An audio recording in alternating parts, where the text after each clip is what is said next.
Welcome to Undrafted Hockey Fan. I am Brad. Today we have two special guests from the Hockeytown Rundown podcast. We got Carlo and Zach. Let's start with Carlo. How you doing, man? Yo, what's up, man? How you doing? Great to be here. Super stoked to meet you and talk some shop about the Red Wings, man. Nothing better to do on a Monday night when they're not playing. Let's get this party started. Let's go, buddy. And Zach, how about yourself? You got a great background, by the way. You guys have both really great backgrounds. I got a Thanks, green man. wall, and I got to wear the jersey to make sure everyone knows that we're talking Wings here. So Doesn't happen overnight. It's one step at a time, one show at a time. Just slowly add to it, and you'll get there. I feel like Carlo is trying to seduce me with the lights and the way they move in the background. It looks great. If you're on YouTube, check it out. It's working. It's working. It's working. I'm in the mood. I'm in the mood to actually talk some Red Wings. Let's jump right into this. So clearly you guys, your guys' podcast, you guys do the rundown of Hockeytown. So I love that. I love the sign. I think you guys have a great. I see a ton of your guys' content. So make sure everyone that's out here, go like and subscribe to them. YouTube. Where can they find your guys' podcast? Is it all around the place? Everywhere. Where can't you find us at this point, right, Carlo? I mean, we're on Twitter, Facebook, Instagram. Find us on YouTube, Spotify, and Apple Podcasts. Look at that. Go check them out. Make sure you go give them some love. So anyways, let's jump right into it. So again, we have some Red Wings news that happened today. And we have MBN. Sadly, we saw his start and everything. He just got his first point recently in that very sad Islanders game. 7-2, but we just saw him get sent down to Grand Rapids. Carlos, start with you. What are your thoughts? What are your impressions of MBN? And then we can kind of jump from there. For me, MBN, I love him, man. He's one of the players that I describe on this team right now that plays with so much heart. I think the challenge that MBN had was his play with the puck. I don't think he really had an issue with his play away from the puck. You take a look at the hits he has. He was leading the Detroit Red Wings in hits. He still is, and he's no longer with the big boy club. So his play away from the puck for me was awesome. It was tenacious. He had a great stick. He was always breaking up plays, and he really wanted the puck back. And he made that clear shift after shift. It was his play with the puck that we saw, quite a few turnovers, quite a few misplays, miscues, mispasses. That probably led to the decision of him getting some more reps in GR, top six role, more minutes. And for me, the most important piece is playing with skilled players. I don't want to throw too many shots at the players that he was playing with on the Red Wings up until this point, but you're playing with Kopp and Comfer. Those guys are checkers, man. There's not a lot of skill there. And I just feel like it didn't really give him the best chance to succeed offensively. To the point where we would have liked to see him scoring goals regularly like he was doing in preseason. So that's kind of my nutshell wrap-up of MBN. Hot take for me is I think he's going to be back. I think he's going to get his 10th game. I think it's going to be sooner than later. But it is what it is. They have spots that, the team is pretty much still in a good space in terms of roster players. My only weird thing with this call or this drop is like, well, who's the 13th forward at this point? And my assumption is it's Patrick Kane. So maybe this is a good news on Patrick Kane. Maybe he's closer than many of us think. So lots to break down with that one. But I'll flip it to Zach or back to you, Brad. No, Zach, go ahead. Yeah, what can I cover that Carlo didn't? Yeah, I'm not going to say that I'm still processing it, but obviously if you go on Twitter on my account, I am very vocal about Michael Brandseg-Nygard, or Nygard, however you pronounce it, but I am very fond of him. Like Carlos said, that is a kid who plays with a lot of heart. He definitely brings the physicality to the team, much like how Emmitt Finnie does as well. I believe both of them are tied on the team with 28 hits. That's something that Red Wings fans, current and even in the past, say all the time. This team needs to be more physical. We look very soft out there. We inserted this young guy to do it. Now we're taking him away from doing that. And I guess that's fine. But now we get to hear more fans cry, complain, whatever words you want to use, that Michael Rasmussen now has to fill in that spot, or Elmer Soderblom has to fill in that spot, both of which who are not playing very well. Granted, the reemergence, if that's what you want to call it, of Jonathan Berggren definitely helps a little bit. Yep. So give him credit there. JT Compher has been playing a little bit better. Totally.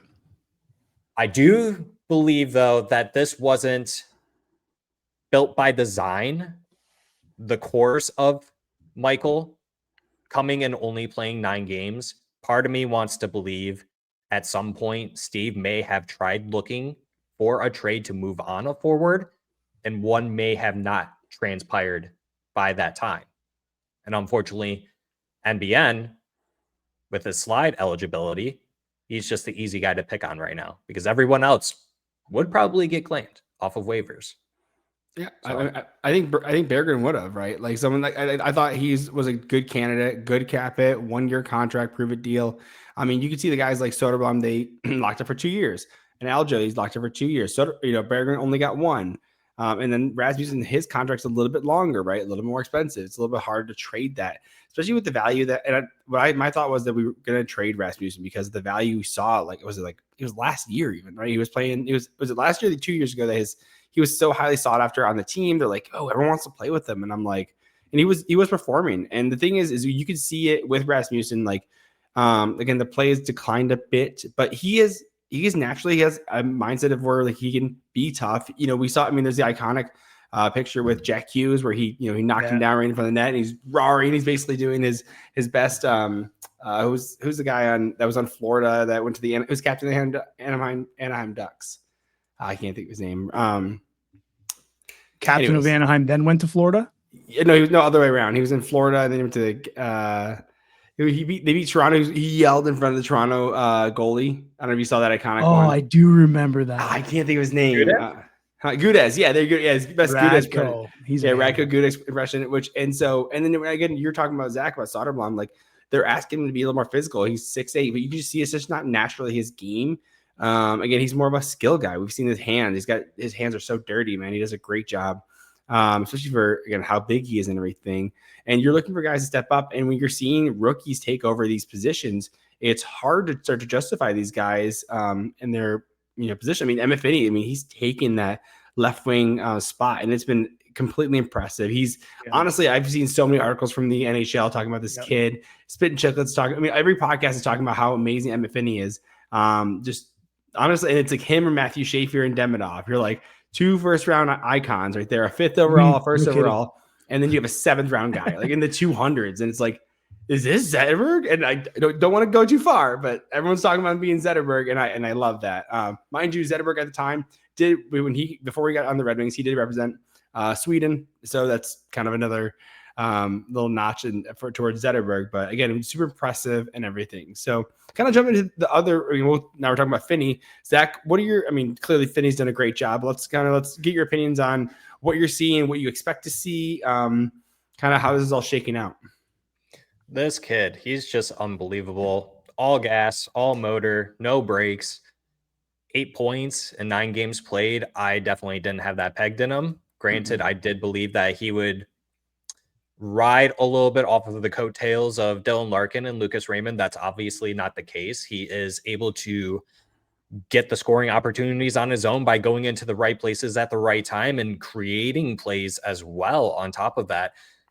I honestly really didn't know what to expect out of him going into the season. Obviously, we saw what him, NBN, ASP did in preseason. You don't know if that's truly going to translate. Obviously, it has for this kid. Whatever he's doing, it's going really well. But what he is doing is going to the spots where he needs to be, being able to forecheck, laying out the hits. He is tied in hits on the team, leading the team in hits. And he's like 2nd or 3rd on the team for goal scoring as well. The sky's the limit for this kid. And the fact that he's made the jump straight from what league was he playing in? The WHL or the OHL? Yeah. WHL. Yeah. Straight to the NHL as a 20-year-old kid. Give the kid the Calder. And I'm upset that I did not place a future bet on him. I know, right? Like, Carlo's more high on him than I am. So I think Carlo can speak a little bit more on Emmitt Finnie. Well, his story is incredible. He was a kid who was barely getting ice time to getting 4th line minutes when he was getting ice time to then injuries happening, crawls his way up the lineup, and he starts just putting on a show. And it was perfect timing for Detroit because he started doing that like right when the draft was like kind of getting hot and scouts were scouting and all that stuff. So I think Detroit got lucky with that one because I'm pretty sure I was listening to a podcast today with Shane Doan was on it. And he was talking about Arizona and how all the players in Arizona were talking about this kid, Emmitt Finnie. And, Shane Doan remembers, I remember, but when you're in that moment or you're in that zone of getting your draft notes in order, yeah, you kind of miss some things. And I'm like, yikes, sucks for you, great for us. But, Emmitt Finnie in the NHL, what we've seen out of the last 9 games, there's 2 things that really impressed me about this kid. Number one, it's how good and quietly he can get to open ice. Mm-hmm. It's like that stuff's not taught and learned when you're 20. It's taught, but you don't learn it right away. Like that takes time, that takes reps. The fact that he can, just so sneakily and quietly find that open ice and execute to the point where he's scoring goals and producing is incredible. Mm-hmm. The second thing that really impresses me with Finnie is his ability to manage his gas tank.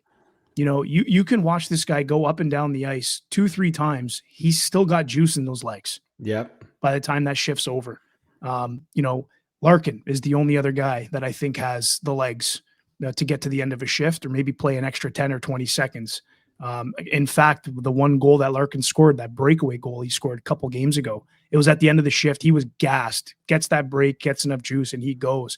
Pretty confident Finnie could do the same thing because he can manage his tank really, really well. And those are the big 2 takeaways for me on Emmitt Finnie, man. What a story and what a player so far. Yeah, and to me, one of the things I really like about him is just his tenacity. Like one of the players that I always talk about is like it better be all gas. Like you better be putting your heart on the line. Like there's some guys that out there that just kind of they glide, right? One of the reasons I like Dan Cleary, again, not a high skill guy, but he is high effort. And that's the thing is we talk about. Eisman always talks about. He wants high compete guys, 2-way guys that will really are the high effort. Because to me, that's the biggest thing. It's like you think about Miracle, right? Hey, you may not be the best team out there, but you're going to be the best condition because you're putting it all on the line, and that's what you like to see guys. Just like Bert, Bert was the same way. He was going out there, his hair flailing, like he made a lot of mistakes, but he was an energy guy in that sense. Yeah. So. Totally. Big fan of it. And by the way, you were right, Zach. He is second in scoring on the team. So he has 4 goals or second in goals.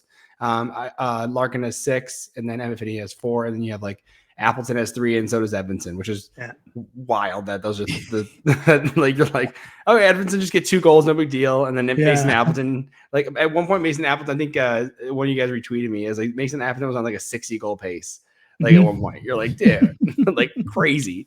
But again, and again, all these little fun things to share, what if Mason Appleton could get 60+ points in a season? Right. Well, look at Larkin right now. He's at 13 points in 9 games. That's like a 120 point pace. Like it's in like around there. Like you're like, dude, imagine that. I mean, I've talked about Larkin and Raymond being 100 point guys. Like I've said it before. I've tweeted multiple times. I'm like, there is the talent there to be 100 points, and you need that third guy to be able to get that point. Get to that spot.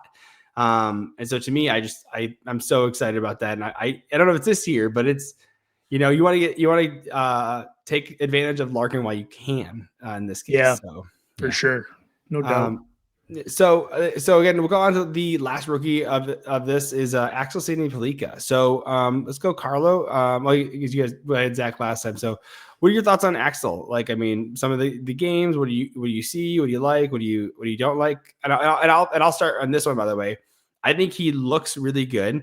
I think he is the 3rd best defenseman on this team. I think he's looking phenomenal. There are some rookie mistakes. I think he's that I've seen, and it's a little concerning, especially with his size and some of the ways that he's a great puck handler. You can see he's got a lot of patience, but sometimes the mistakes are there.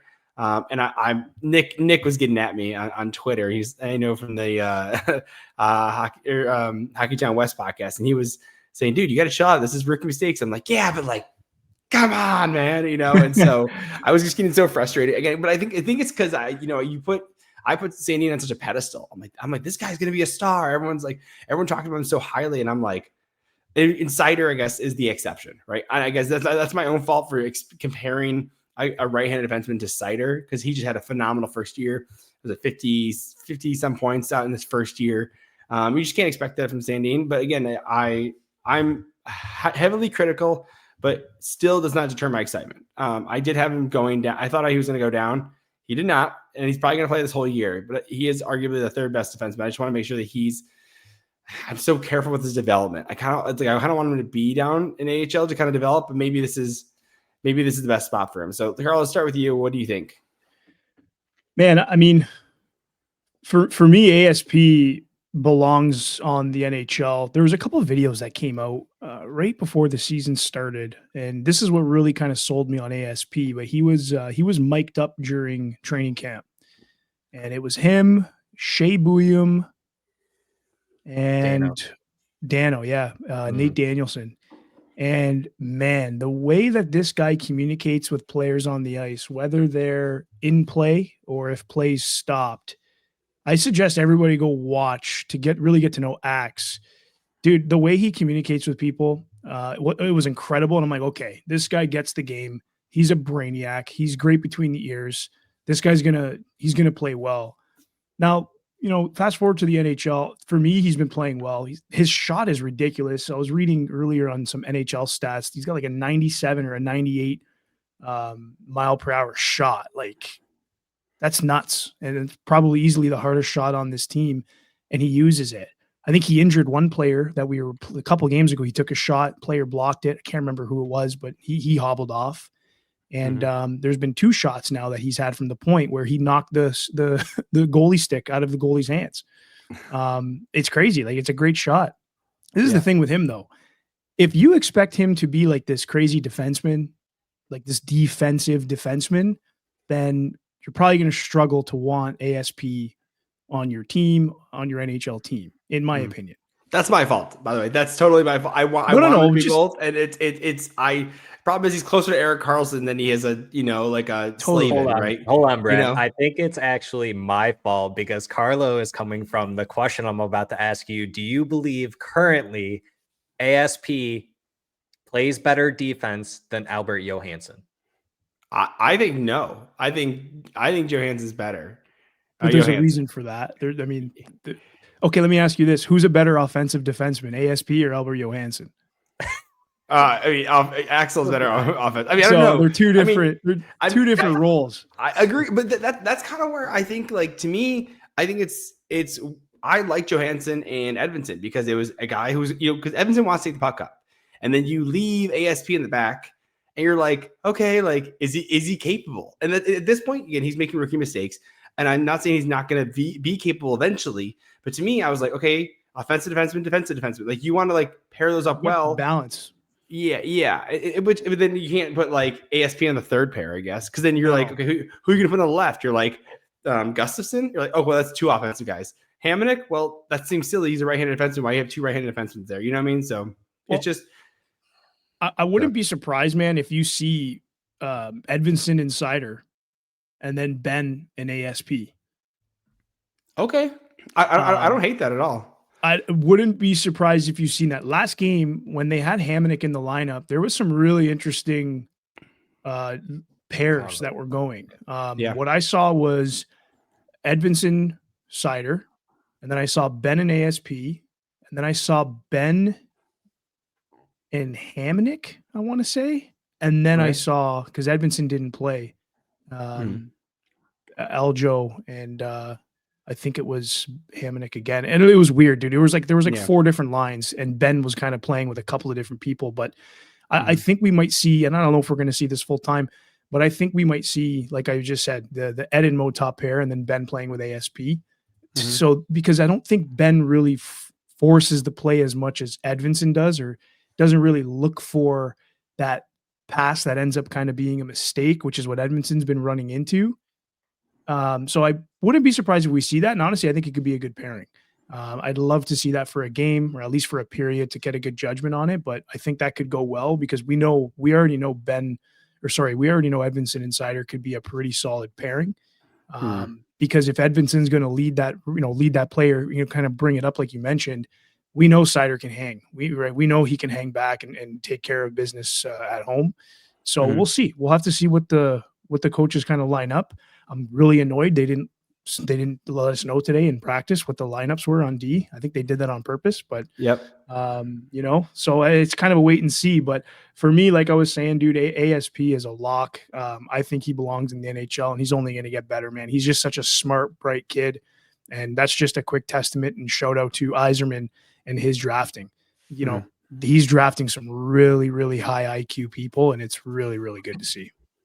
Well, again, I think my issue is I'm so afraid to spoil his development, and so I'm like, I'm terrified that's going to happen. That's kind of where I'm like, okay, just how can we make sure we have this nice boss, like this delicate piece of treasure, and I don't want to lose it. So go ahead, Zach. I want to hear your thoughts on it. Yeah, and that's kind of the weird murky middle that Steve Yzerman, I guess you can say, kind of created, where you got some of the fan base saying, hey, we need the kids to develop more. Then you got some of the fan base saying, well, eventually we have to at least get them some NHL games. So this is the best way to do it. Then you got some that say, just throw all the kids onto the team. You're in that weird spot now. So I agree with Carlo. I think it was the correct time to insert someone like Axel Sandin-Pellikka onto the Detroit Red Wings roster, whether if that's the second pairing or third pairing. It doesn't matter. He belongs in the NHL. And I think part of that too is just he is a very good player. Not to discredit him when I say it like this, but we had no options. Yeah, fair. We're not going to run back Hall. Hamonic being the seventh guy, if you want. I mean, Todd said that he doesn't want to do the 7th D thing. He doesn't want to do that. He said that the post game or something, or he mentioned it today. He mentioned today how much he hated it too. So I mean, I don't know what they're going to do in terms. I liked it.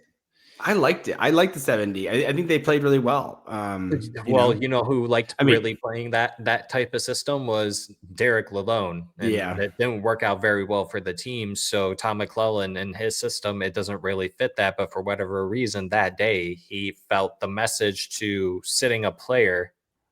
Unfortunately, that had to be Raz. I think out-trumped him having to then go with the 7th defenseman. Yeah, that's fair. It got them to win. And from behind. That was nuts, man. And you know what? They're playing St. Louis again tomorrow. I kind of think they're going to run it back with 7D. As much as Todd may hate it, and this is just my own idea here. I'm not saying this is the truth or the reality. We'll find out tomorrow. But I think they're going to run it back with 7D. MBN's now with GR. Where are you sitting? Right. Yeah. So I wouldn't be surprised if we see it again. And talking about that too, does that help ASP in a sense? Because he was logging a lot of minutes. It's no secret. He has the worst plus minus on the team in 7, which is fine. You don't have to put too much stock into plus minus. But it still tells, especially more so for defensemen, I would say, because they're out on the ice longer. However, he is still such a very skilled player, and I will not let that deter me, and it shouldn't deter anyone else from his skill set and what he brings to this team, because it's not only just his offensive game. I do believe that he plays very well defensively. Obviously, there's going to be lapses here and there. That comes with rookies. We see it with veterans all the time. So the question bodes, do you want to see it out of a rookie who can learn from it, which ASP is clearly doing every day, or deal with a vet who's going to make the mistake and then continue making that mistake because he can't learn from it because he's so far gone? Yep. As I used to say, Jeff Petrie giveth and Jeff Petrie taketh. Again, he was a great role model. He was a good role model. I was here. Is he the son of Dan Petrie? It's crazy. He is. The one that won the World Series. I know who you're talking about now. Yeah. No way. Right. No way. Right. No right. Actually, it's actually Jeff Petrie, 2027 Stanley Cup winner with the Florida Panthers. Jeez, That's also whenever Dylan Larkin and Zach Werenski play against each other, they always bring up, they used to play together at Michigan. Yeah. No, I hear you, man. So, we'll take a quick ad break, and then we'll jump into the next time. We're just talking a little more Wings and maybe some upcoming stuff. So, actually, real quick, because I know, Carlo, you're going to have to go soon. Where do you have the Red Wings finishing at the end of the season?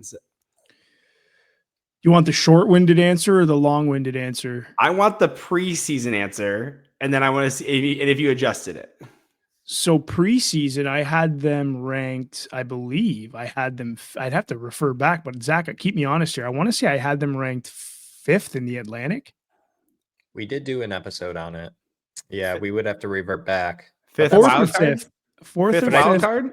I think Carlos said wild card. Okay. Awesome. Me too, by the way. So wild card. And then, the season started. Well, the game 1 happened. Montreal happened. Yep. Yeah. And then the season started. Yep. And I was really impressed with what we were seeing and the hustle, the tenacious play from everybody, the way they dictated pace. And I'm like, okay, they've done this for 5 games against the top teams in the Atlantic. In fact, the teams that we had above them, I had Detroit 5th. Like, they did that against the teams that were 4th, 3rd, and 2nd and 1st. I'm like, holy smokes. Like, if they're doing this right now, this is a great, great sign. So where do I have them now? I still have them wild card, maybe one above being a lock. I think we need to see, I think I'd be more comfortable answering that question 20 games in to give you a definitive answer. Of course, but that's too easy though. I know. We'll touch base back in game 20, but yeah, of course we will. But I'm flirting. I'm still not wavering from wild card, and I'm starting to flirt above that as possibly 3rd in the Atlantic, because I really trust Todd McClellan. I really think he knows how to squeeze the juice out of the lemons here and make some really, really good lemonade. But I'll tell you one thing, these guys, I just talked about this recently on our latest episode, they need to do a really good job of adapting that racehorse mindset is what I'm calling it. And what I mean by that is they need to be very well aware of who's right behind them and also who's right next to them to keep them motoring and keep them going. Because the Atlantic Division is an absolute gauntlet, and you cannot afford to lose a game, let alone 2 back-to-back. I mean, that's 4 points. There's other teams that are winning 2 games in a row above us, ranked above us, that they're just going to continue to, throw rocks in our face, and next thing you know, we don't see them anymore. So this team can hang, I think. Again, I trust this coach like crazy. The Todd father and Todd we trust. I think he knows how to keep these guys going. Let's just see if the players themselves can keep themselves going so we can see some goodness and get Hockey Town back into the postseason. That's my wrap on that one, brother. Absolutely. Zach, we're going to hit up your predictions after the break. And so we'll catch you guys on the other side of the ads. So stay tuned. Hockey season is back, and this season, DraftKings Sportsbook, an official sports betting partner of the NHL, brings you all the speed, skill, and nonstop action you love. DraftKings Sportsbook delivers the unmatched intensity of the NHL right to your fingertips. From player props to the thrill of live in-game betting, every drop of the puck is your shot to win big. I'll tell you, I'm wearing the Red Wings jersey. You got them going to the Stanley Cup? I don't, but I think they're going to be highly competitive this year, and I'm so excited for them to be in this. So again, make sure you go check out any props. Again, if you need this product, it's what I'd use. So light the lamp all season with DraftKings. Download the DraftKings Sportsbook app and use the code THPN. That's code THPN to turn $5 into $300 in bonus bets if your bet wins. In partnership with DraftKings, the crown is yours. Gambling problem? Call 1-800-GAMBLER. In New York, call 877-8-HOPE-NY or text HOPE-NY. In Connecticut, help is available for problem gambling. Call 888-789-7777 or visit ccpg.org. Please play responsibly. On behalf of Boot Hill Casino and Resort, pass-through of per wager tax may apply in Illinois. 21 plus, age and eligibility varies by jurisdiction. Void in Ontario, restrictions apply. Bet must win to receive bonus bets, which expire in 7 days. Minimum odds requires for additional terms and responsible gaming resources. See dkng.co/audio. Limited time offer. Copyright NHL 2025. All rights reserved. Okay, and we are back with Zach. And so I just wanted to say, let's kind of jump into this. So we talked about your Carlos predictions. So your preseason predictions, what did you have the Red Wings at? During preseason, based on, and we're talking about preseason, like they already had some games in, or preseason? Before the NHL season. Let's go with that. So like before like game 1 of NHL versus the Montreal Canadiens. Because there's good vibes. MBN was like a goal leader, right? So there's good vibes, but it's preseason. So before game 1 of the NHL. I would say that my take was, I hate to copy Carlo, but I would say, yeah, it would be very close. It would be 5th in the Atlantic. You make that wild card, so you make it interesting. But on the flip side, too, just playing devil's advocate, it could have easily went the other way around as well. You're inserting 3 rookies. At that point, I probably would have already known that. There were going to be ups and downs. Can this team carry, don't want to call it a burden, but the vets on this team that have played, more than just a couple of seasons, can they carry this team? Mm-hmm. You got players like Albert Johansson, Simon Edvinsson, then inserting players like ASP, Finnie, MBN. That's a lot to carry. That's 5 players, right? That's almost 2 lines. That's a whole entire forward line and a defensive pairing right there. So, yeah. And now in the season, I'd still say it's about the same. Okay, so based still on 5th? Yeah, and it's only because I like how Todd put it, where I see this team more being the second half team than they are the first half team in that St. Louis Blues game. Okay. I believe him when he says that, but I don't think that it's truly enough to put them over the edge, where Carlo's a little more optimistic than I am. I don't want to say I'm a pessimist, but I'm a little bit more realistic, I would say. Wow, Carlo, did you hear that? Hey, Carlo, he gets it. He gets it, though. But, not trying to be that guy. But I do believe if Steve wants it to be more of a lock than what it's been in years prior, I think it starts with an upgrade on the defensive end. Mm. To me. Okay. I mean, so we there was rumors about that, like Yzerman was trying to do that. He was trying to get, supposedly he put out a 7-year deal for $8 million per for Ekblad of the Florida Panthers. So he tried to get him because he's from Windsor. Of course, he decided to sign for 8 years at like a stupid number, like 6-8 per year, which is crazy. I mean, good for Florida to be able to keep the band together, but damn, So, but I mean, there's nothing that he it's not like he didn't try. We know Yzerman tries to make good deals and everything too. I'm a pretty still stern believer in the Yzer plan. I think I've always mentioned it too. Like, you have to build through the draft. It is crucial, right? And Red Wings, and for the last 10 years, Red Wings have dropped the most draft spots of any team. And so, I mean, think about like 2020. They had 4th overall. They got Lucas Raymond, but they should have got 1st, right? Like Sider, I think they were supposed to go 4th. They had 6th. Like, again, they probably have the second best player anyways. And Yzerman's done well with the players that he's had. By the way, I was super skeptical of the Casper pick at the time. Again, that one really worked out really well. This is the reason I'm not a draft scout, I guess. So, and again, the same. Again, I was also skeptical of Danielson. He's looking good. He's looking good as well, right? 2 points back after injury in his first game back in Grand Rapids. So I think, I mean, again, I know we were talking about ASP. To me, I'm like, oh, dude, like I was so skeptical of it. But I agree. It's my own issue. My own issue that I'm skeptical of him. And I do agree with you guys. He deserves to be in the NHL, because the problem is because there was no one else, right? And actually, because the rookies made this, I actually had the same like gut feeling that Montreal had for last season. They brought in a bunch of young guys. It spurred the team into action, right? And so to me, originally, like I was recording and I was like, I got the Red Wings 6th, and I was like, in my head, I got 6th. In my gut, 5th, and I was like, I'm going 5th. It's right. Like wild card. Because again, retros doesn't look super strong this year. But to me, I was like, yeah, I think I had to go. I'm going 5th, so I'm with you guys. Wild card 2. Especially Ottawa. Ottawa lost their captain, right? Like Tampa's a little struggling a little bit.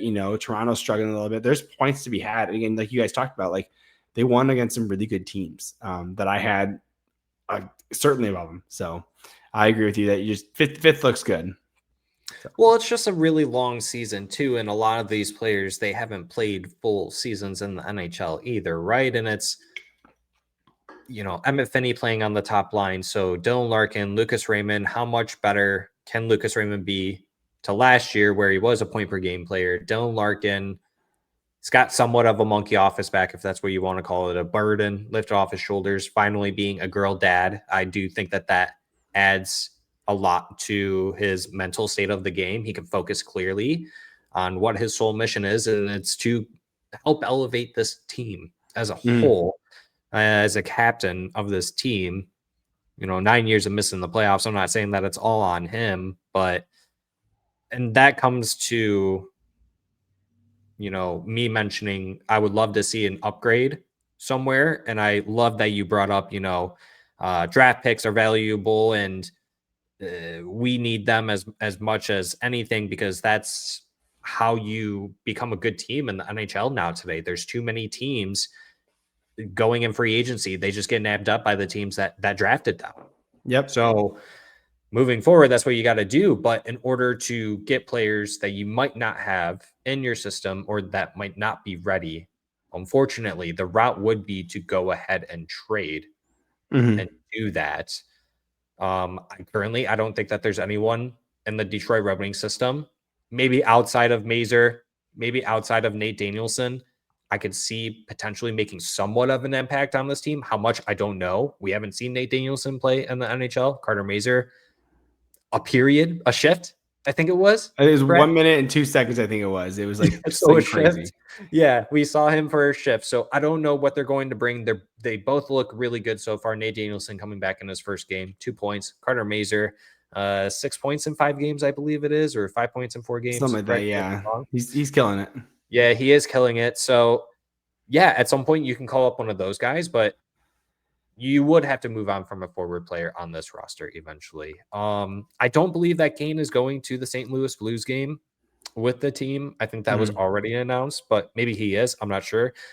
I know Carlo mentioned the 13th forward thing, but maybe for a little bit until he's fully ready. And that gives Todd McLellan and Steve Yzerman a little bit more time to make a decision on what direction they want to go in with this team. Is it to keep some of the vets for obvious reasons like injuries, and then eventually you call up the young kids, or is it going to be the young kids next season? You have a lot of roster spots open, and the blueprint of Steve Yzerman is already in place. There's 9 of his picks already on this team. Yeah, I believe it was 9. Yeah, so next season it could be 14. Because Raymond, Elmer, Marco, Finnie, Sider, Aljo, Axel, Edmondson. So it's 8. So it's still maybe I'm just misreading, but yeah. Anyways, I agree. Well, that's what I'm thinking about next year too. I'm like, dude, because my concern is who makes it next year. Because you have guys like, again, I think you move on from Sherratt. Like, do you want Sherratt? He's a great leader, right? Like, but there's Linder needs a new contract. Like Kosa needs a contract. Mazur, Doucette, I think, is gone. Rivlovsky's gone. But Amadeus Lombardi, does he make the team next year? Like you could easily, look at Kosa, Wallinder, Mazur, and Lombardi. That's 4 rookies next year. You're like, so you're gonna go with 4 rookies next year? Like, and that brings up the point of what I made earlier, was that there's kind of 3 separate pools of Red Wings fans, and there's a decent chunk of them that have been saying we need these kids to get some looks so we know what we have, so that way if we need to trade them, we can and get something out of them. Yeah, because that is I will give fans some credit that I think it's a fair critique on Steve Yzerman that he hasn't been the greatest with asset management in terms of his players and then trading them. He has done well on some, but a good chunk of them have not. Jake Wallman, for instance. We don't have to go into that, but then you look at Rasmussen, 2 or 3 seasons removed. A lot of fans were saying he's the reason why we didn't make the playoffs, because he got injured. Jonathan Berggren played with the team, then played in the AHL for a full season, then finally came back and really didn't do anything. Maybe this is the season he finally turns it around.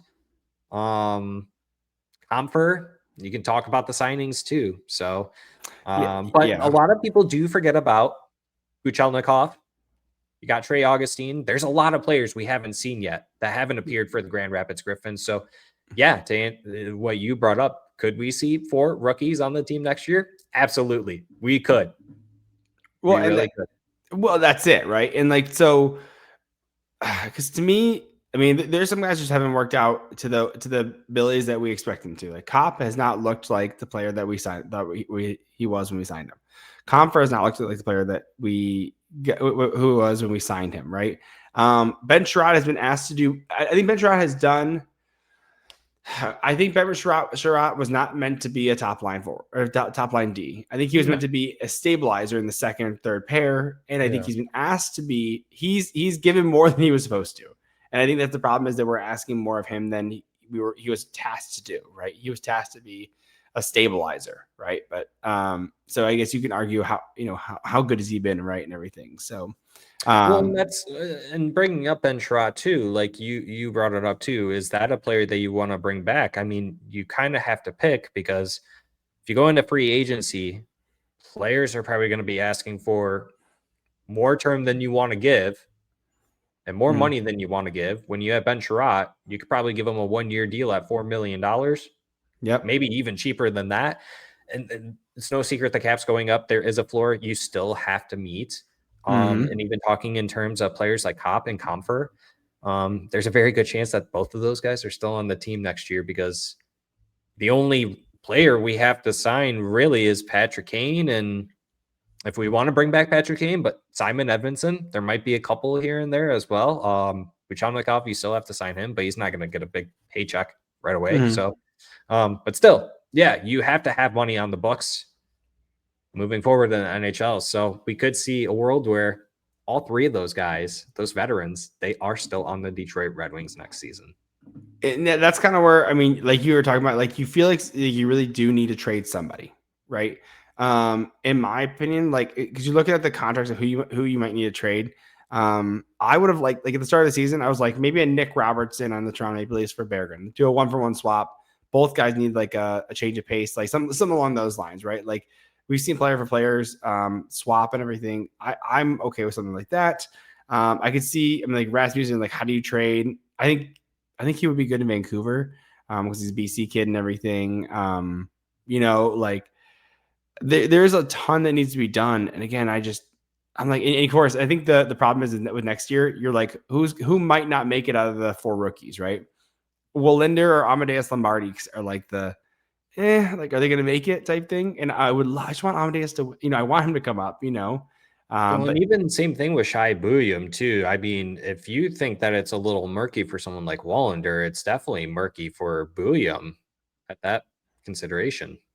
Well, I mean, the thing is they both had a pretty decent impact on the power play. I mean, I think Shai Buium maybe has a higher ceiling given his brother, right? You see how well his Zeev is doing with Minnesota.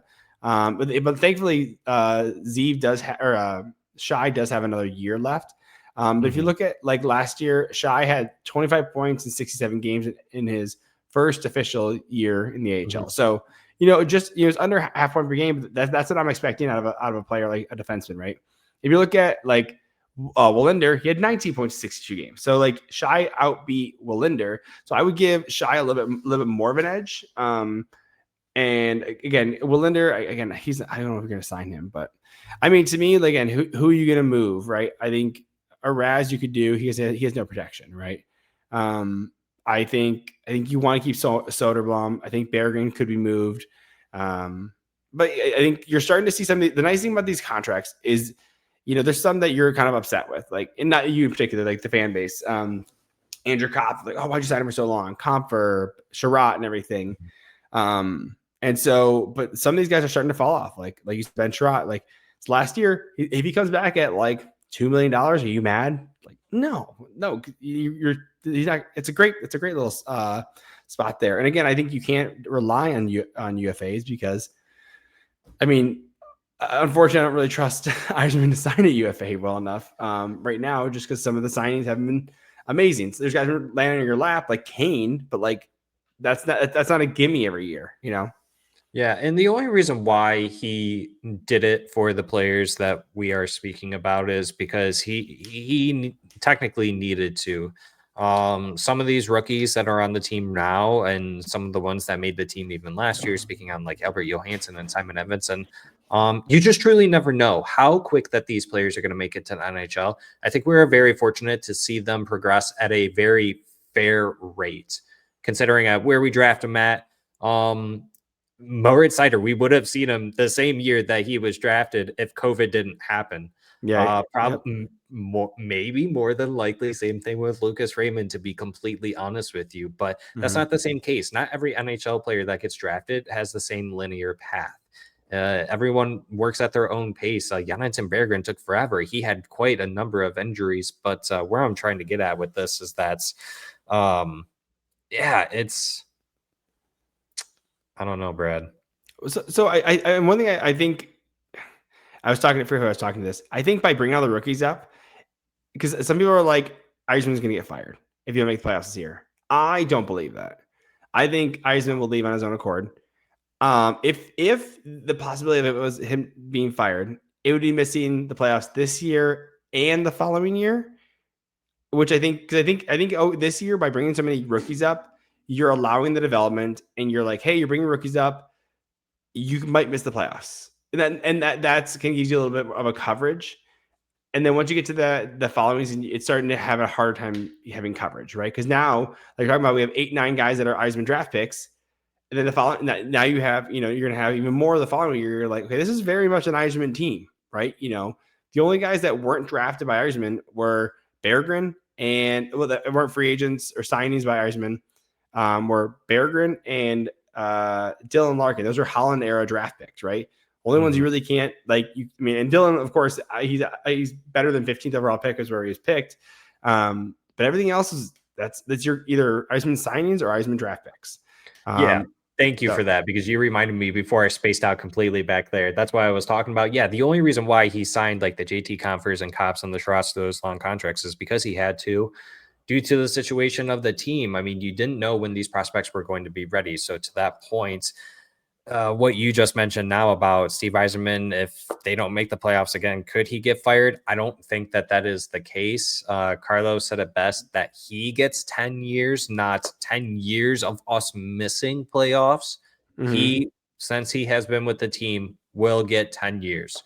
I kind of stand by that as well, personally, to me, only because, not even half the team yet is, unless you want to count the UFAs. Every single player on this team has his blueprint, minus I think it's just Dylan Larkin now and Michael Rasmussen. You're right, Raz. Yeah, you're right. Raz, Berggren, and Dylan Larkin were all Holland picks. So you are correct there. But he did decide to extend Michael Rasmussen. So that's so he wanted to keep him around. And so. But yeah, well, and Berggren's been kind of on that prove it deal. So it's kind of like, hey, but when you commit to a guy like Raz for 4 years, it's like you're really hoping this guy stands out. And I think problem is Raz has, was drafted 9th overall, should have gone 20s, right? Was not picked at the spot of a 9th overall pick. But again, he's had his flashes and everything. So I agree with you. I think it's unfair to assume, because Yzerman's going into his 7th year with the team, brought in 2019. It's unfair to assume that all the playoffs are his fault, right? Like, it's a decade outside the playoffs. It's like, 7 years were Yzerman's fault, but not all 9 to 10. And I think when I always emphasize that Ken Holland says a full blown rebuild takes 8 to 10 years, and Yzerman had 7 going on 8 years, right? Like he's going on his 7th year, right? Because he's brought in 2019. So you have to consider that, like, the official rebuild, I'd say, because Holland didn't hit on, Zadina didn't work out. Cholowski didn't work out. Veleno was traded and didn't work out. He was bought out by Seattle, right?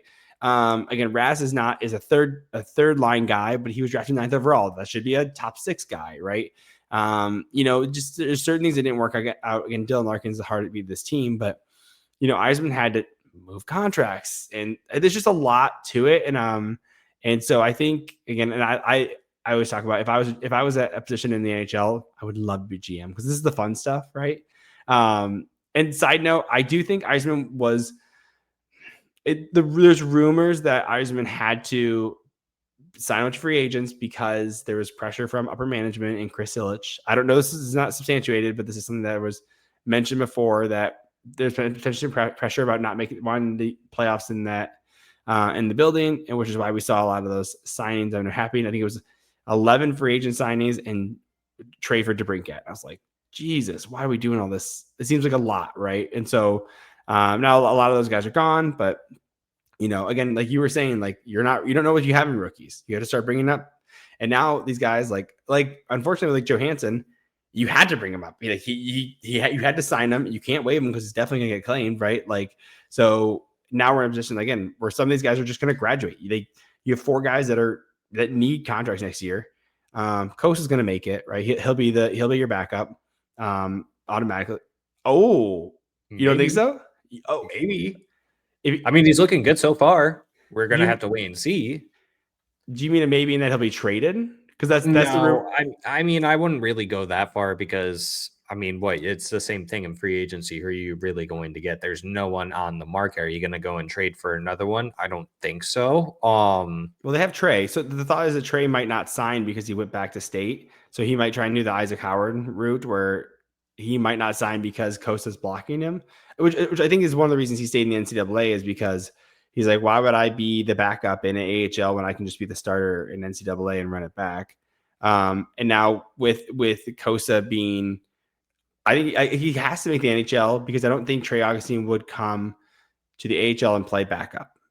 Well, Steve Yzerman kind of touched on it where I think someone asked on what was the decision behind Trey going back to state. And I don't know if this is just the political answer, but it seemed genuine to me when he said we talked it over and he wanted to go back. And we said, okay, you can go back. The Red Wings now have Postava, who looks really good. Mm-hmm. There's a potential maybe we see him as the backup. And then it is still Cossa and Trey Augustine in Grand Rapids. I don't know why Trey Augustine would be upset about going to Grand Rapids, whether if he's the starter or not. And we're seeing it now in the past as well, where they never just had one goalie as the starter. It's always kind of been like a 1A, 1B situation. Mm-hmm. If you even really want to call it that, it's usually just a tandem and they switch on and off. So I don't know why Trey Augustine would be upset about something like that, to be honest.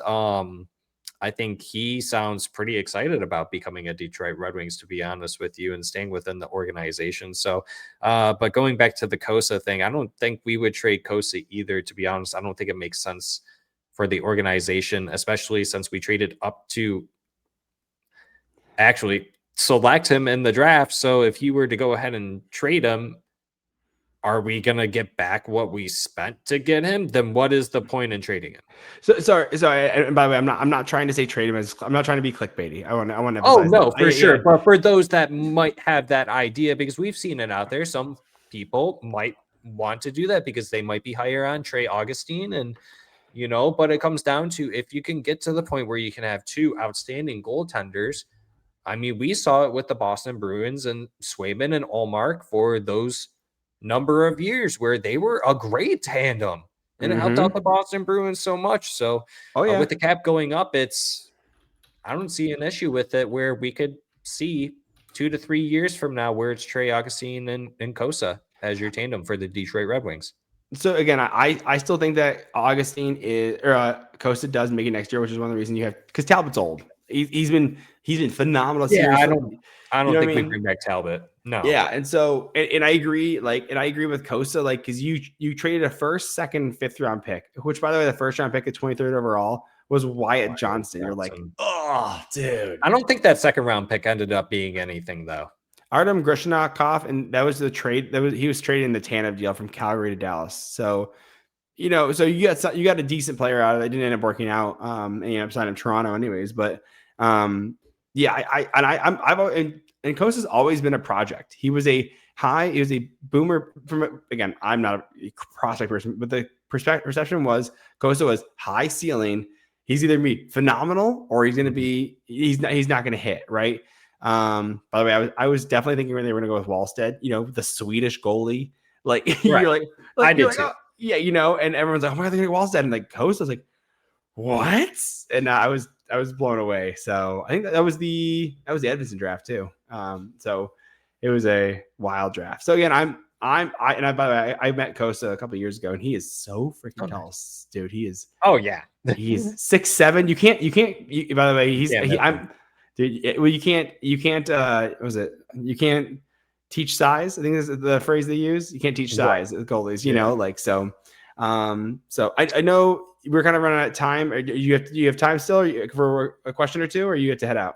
Yeah, question or two. And then just one more thing about Sebastian Cossa. I mean, shout out to him in 3 starts. He just had a shutout too. And his goals against is 1.67 and the save percentage is a 9.43. And Sebastian Cossa, I know he's an easy one to pick on, but we've seen it in the past.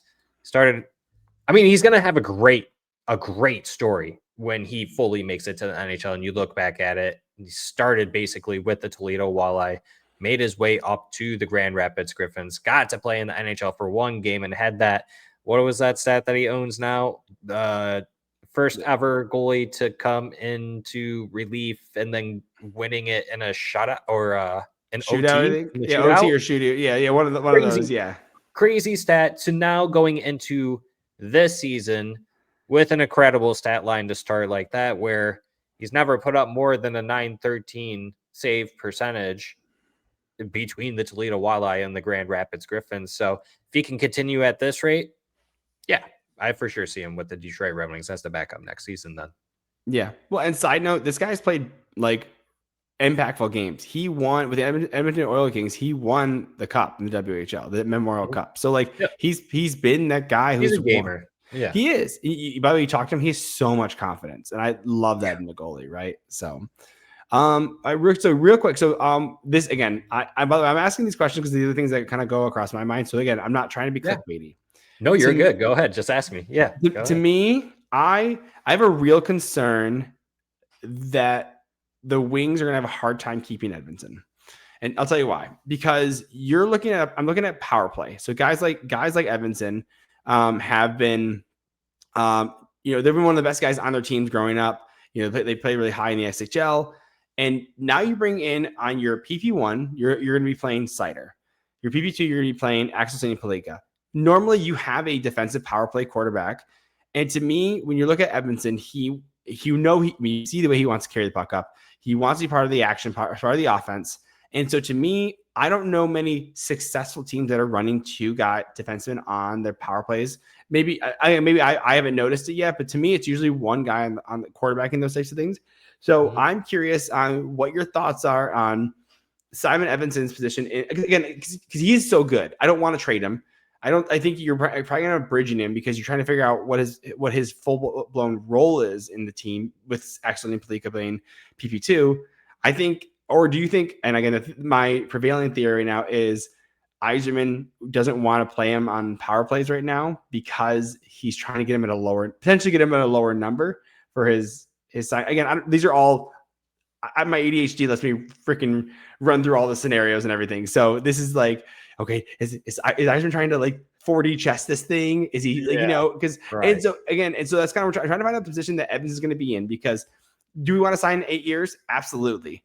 But to me, like, I don't see him, if you sign him for 8 years, I don't see him coming under 9.5, not under 9. I think he's going to probably be closer to 9.5 if you sign him for 8 years. So which I think why a bridge makes more sense to kind of figure out his position in this team, but then, you risk paying him a ton later. So what are your thoughts on Simon Evanson's position in the team? Yeah, I mean, he's definitely a top 4 defenseman. Whether if that's on the first pair or the second pair, anyone could argue that really. I would love for him to be a top pair defenseman. Obviously, I think he could be. He is. But you can't distribute the talent, right? I mean, you can't put all of it on the top pair, unfortunately. So yeah, and unfortunately, I don't mean to be a downer when I say this, but I don't think that he is. Maybe he won't ever be the best defensive partner to pair up with Simon or Moritz Seider, and that's not to discredit what Simon Evanson brings, but you need someone who might be a little bit more mobile, and that's not to say that Simon Evanson isn't mobile, but obviously. You mentioned it. He likes to carry the puck up.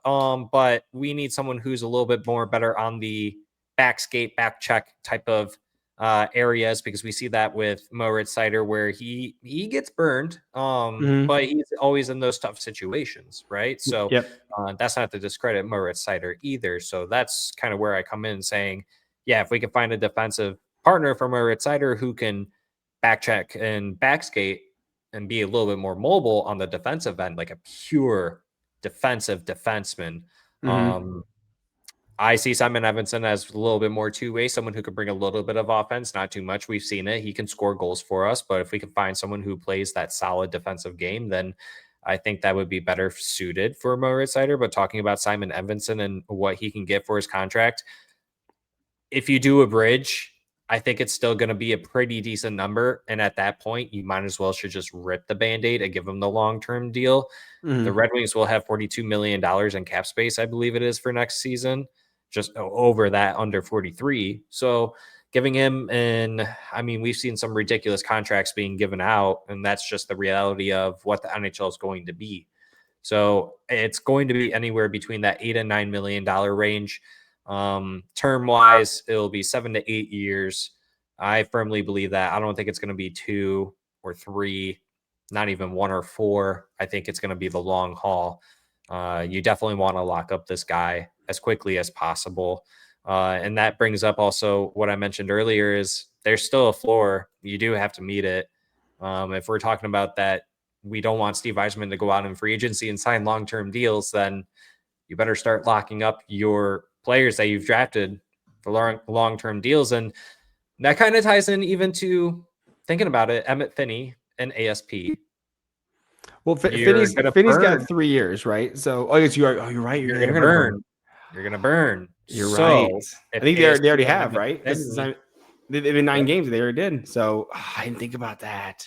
So if they both pan out to, I don't know what the ceiling is for Emmitt Finnie, to be honest with you at this point.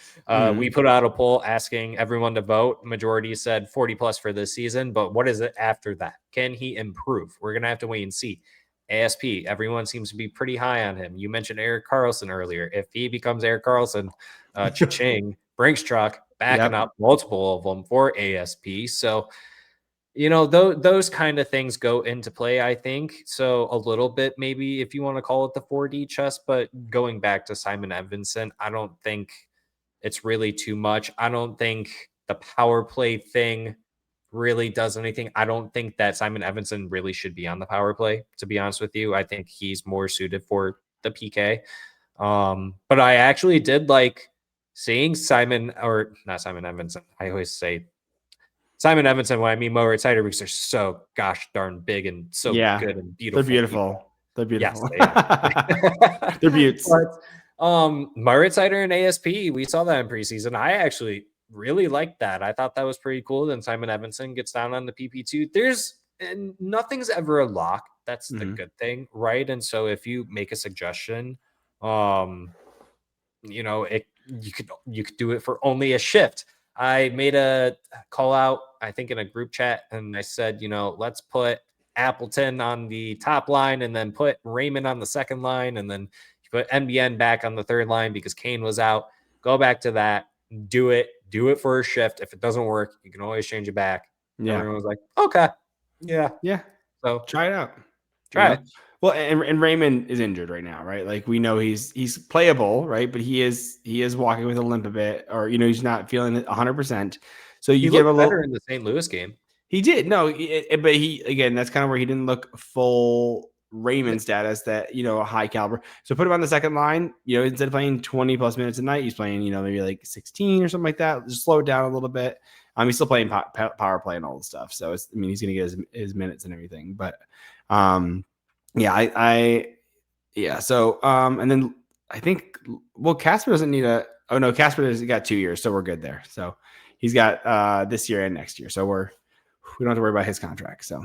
Right. But anyways, I think we've knocked out pretty much everything that I've been thinking. So I'm glad. Thank you for letting me just kind of dump on you guys and just try to like get all my thoughts out, because I'm trying to talk Red Wings. Like, hey, it's not dumping. It's just talking shop. And that's exactly what Carlo and I do. And we always enjoy bringing people on too, because it's, you know, it's very easy to get stuck in your own thoughts and hearing from other people, it opens up perspectives, and it's always good to hear from other people too. And that's why we're so engaged online, Carlo and I both.